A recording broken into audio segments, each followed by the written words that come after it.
కానీ పురుషుడు ఒక్కడే ఉంటే స్వరూపం పూర్తి కాల, స్త్రీ ఒక్కటే ఉంటే స్వరూపం పూర్తి కాల.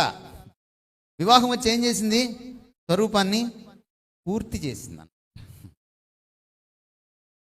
అందుకని వివాహంలో నీ తోటి జీవిత భాగస్వామి నీకు కాంప్లిమెంటరీ అంటారు, అంటే నిన్ను కంప్లీట్ చేసేవాడు.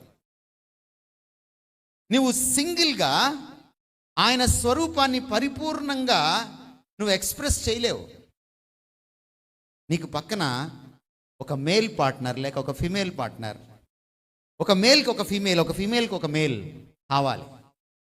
Together you comprise the image of God. మీరిద్దరూ కలిసి ఒక్కటవుతారు.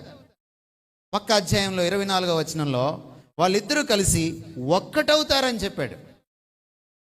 ఒక్క స్వరూపంగా మీరు మారుతారు. అర్థమవుతుందండి మీకు నేనేం చెప్తున్నాను? శారీరకంగా తీసుకున్నారనుకోండి, ఉదాహరణకి మీరు పురుషులంత బలవంతులు కాదు, అందుకని బలహీన ఘటము అని రాశాడు. ఘటము అంటే శరీరం అన్నమాట. స్త్రీలు ఏ విషయంలో బలహీనలు? ఒక్క శరీరం విషయంలో మాత్రమే. Note this point your honour. బలహీనలు. మిగిలిన చాలా విషయాల్లో స్త్రీలు పురుషుల కంటే బలవంతులు.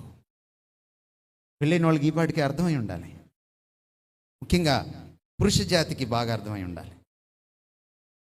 కాదంటారా? ఎవరైనా పెళ్ళైన పురుష ఎవరైనా కాదనగలరా? మా ఆవిడ స్ట్రాంగ్ కాదు అని మీరు అనగలరా? No, you cannot say. ఈ స్టేజ్ మీద టచ్ అని చెప్పి పడేస్తూ ఉంటారు కదా, వాళ్ళకి ఒక దైవజనుడు ఒక ప్రశ్న వేశాడు. అయ్యా, నువ్వు టచ్ అని చెప్పి చాలామందిని పడేస్తున్నావు, స్టేజ్ మీద నీ భార్యను పడేయగలవా అని అడిగాడు.